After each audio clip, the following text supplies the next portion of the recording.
Уншерқлас қайырлы olsun саатлерде 12:30 эфирде заман. Бүгін язның ил күні ве Қырымышғалынан 825 күні кетмекте. Бұл саатке олып кечкен вақияларнен таныш етмеге азырмыз.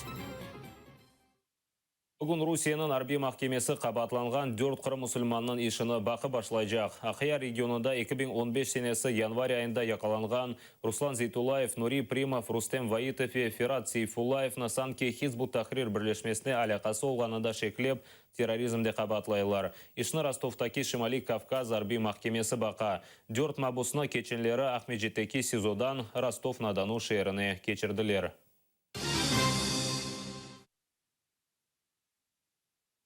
Қытай Украинада тешкіл етілген Қырым прокуратурасы Мумине Алиева өлдірілмесі бойынша жинай иш açты. Бұл ақта прокуратураның матбуат қызметі білдіре. Белеки майыс 29 күні ескі Қырымдан Изюмовка Тамғажы көйіне қайтқан 35 яшлы қадынның намусына тоқынып өлдірділер. Жесетіні есе Грушевка таш карьерінде көмгенлер. Жинайетчіні мерхумның сой соплары өздері белгілеп полицияға теслим еттілер.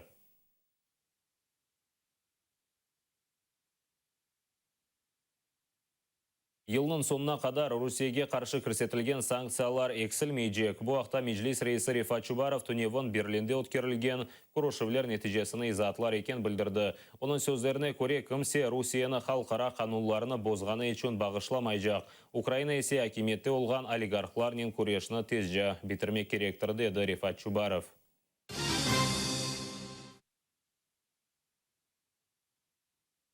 Ақиярда 17 инсанны реабилитацион мерkezінде күчінен тұтайдылер. 3 шага адлы ичкіжеве афионжиларының реабилитацион мерkezінде Русияның силялы күчлері мақсус операция кечіріп 17 инсанны азат етті. Мерkezде болынған инсанларыны батареяларға байлап таяқнен ұра екенлер. Бұл қызмет үшін оларының сойсоплары эра 70,000 рублей төлемеге мечбур еділер.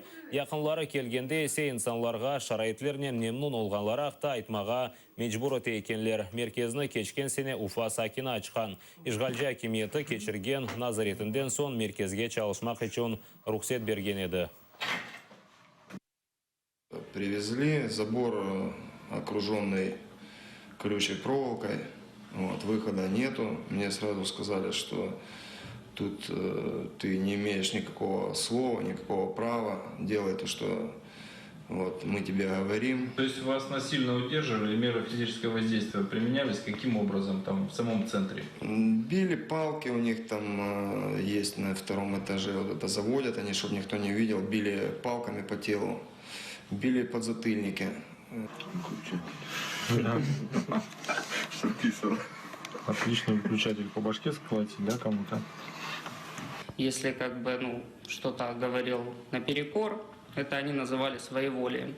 За своеволие, получается, после отбоя, после 12 ночью надо было писать, то есть там по 3-4 часа, еще мы не спали, заставляли писать. У меня дочь родилась 25 числа. Они не разрешили ни народы, никуда выехать. В итоге я разговаривал с Мишей, владельцем этим. Он мне сказал так, что если, говорит, я тебе разрешу увидеться с дочерью, то ты должен будешь, когда они приедут, говорить, что тебе тут нравится, что тебе тут хорошо, что ты не хочешь уходить, что ты тут будешь до конца, сколько они скажут, все. Я, естественно, согласился, и на днях разрешили, жена с дочкой приезжали. Кері чөпчілері айлық берілмесіні талап етелер. Олар коммуналь ходжалығы оғынде наразылық акциясына кечірділер. Топлашқанлар білдіргенне көре Мойсе елбашчылығы 2 айдан берлі қазанған машыларыны төлемей. Инсанларының шекетіні діңлемек үшін Мойсе елбашчысы ве Ишгалжы акимет темсілжісі шықты. Денег не дают. Все. Мы пришли сюда, возмещать. 2 месяца работаем в фирме, новой как перешли. И получили только за апрель месяц. Май месяц отработали бесплатно. Руководителя собрались, один говорит, тот не перечислял, тот говорит, я перечислил, вы куда-то дели деньги. На самом деле, не знаю, что они тут разобрались. Разобрались. Я еще раз говорю, я никому ничего не должен. Еще раз. Я никому ничего не должен. Тогда вы просто о чем-то другом говорите, видимо. Я никому ничего не должен. Не факт. Вы налоги должны платить, значит должны. Я никому ничего не должен. Не факт. Вы должны, потому что вы лицо, которое исполняет обязанности. В данной ситуации я никому ничего не должен. А вы должны принять людей. Вы не вправе отказать их. Значит, я предлагаю всем, кто здесь находится, идти на данный момент в прокуратуру и заявлять о том, что вы пришли на предприятие уволиться, а вам отказали в принятии заявления и в трудовую инспекцию на Кирова 5.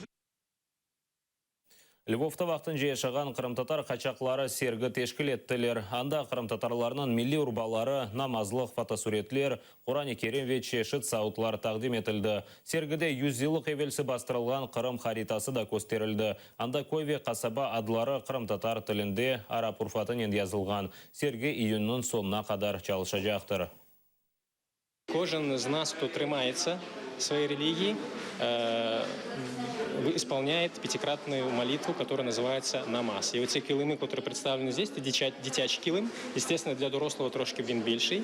І ми стелим його для того, щоб помолитися. Умова, щоб земля, на которой він лежав, була чиста. И вот 63-го года эта фотография, ее передали в Азию, где они были в депортации, в местах депортации. Не знаю, я не могу сказать, как это было. Но, в общем-то, фотография, она хранилась. То есть это вот когда, я не знаю, реликвия, что это наш дом. Она интересна тем, что там все населенные пункты написаны на крымско-татарском языке арабской вязью.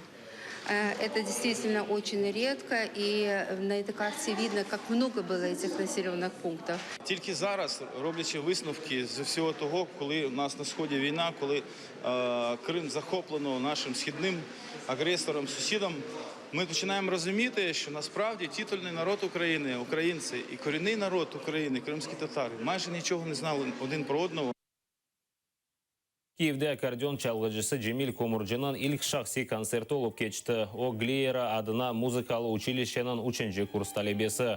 Konsertte klasik muzikasının beraber Cemil o'zi yazgan eserler de yangırады.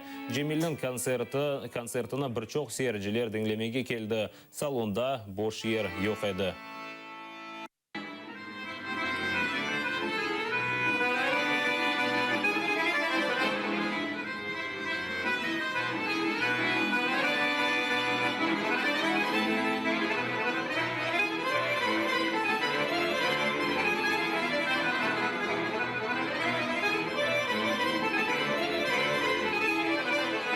Джеміль якраз в цьому напрямку і працює, і йому вдається розкрити все, що йому заклала природа, заклали батьки, заклав татарський народ своїми наспівними мелодіями, своїми танцями. Все це в його музиці, в його виконанні. Я закохана в цей інструмент, який називається акордеон. Це інструмент мого дитинства. Я облишити цієї радості, послухати цей звук. Я думаю, що на цю сцену будь-хто не потрапляє. Тут дуже високий завжди відбір талантів іде. Феєричний виступ, все дуже чітко і емоційно. Я вражений. Дуже гарно. Мы желаем ему дальнейших творческих успехов. И пусть растет и развивается дальше. Машаллах. Я делаю глубокий поклон.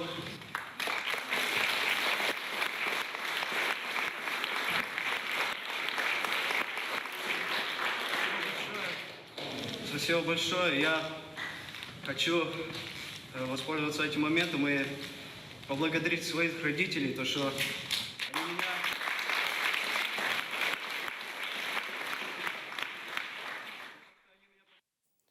Белі қырымтар yazıcısı Риза Фазыл Джамалаға шиыр бағышлады. Оз есерінде о Евровидение 2016 ярышында ғалебе қазанған қырымтатар ержісінен ғурурлана шиырның парчасыны dinlemеге теклif етеміз.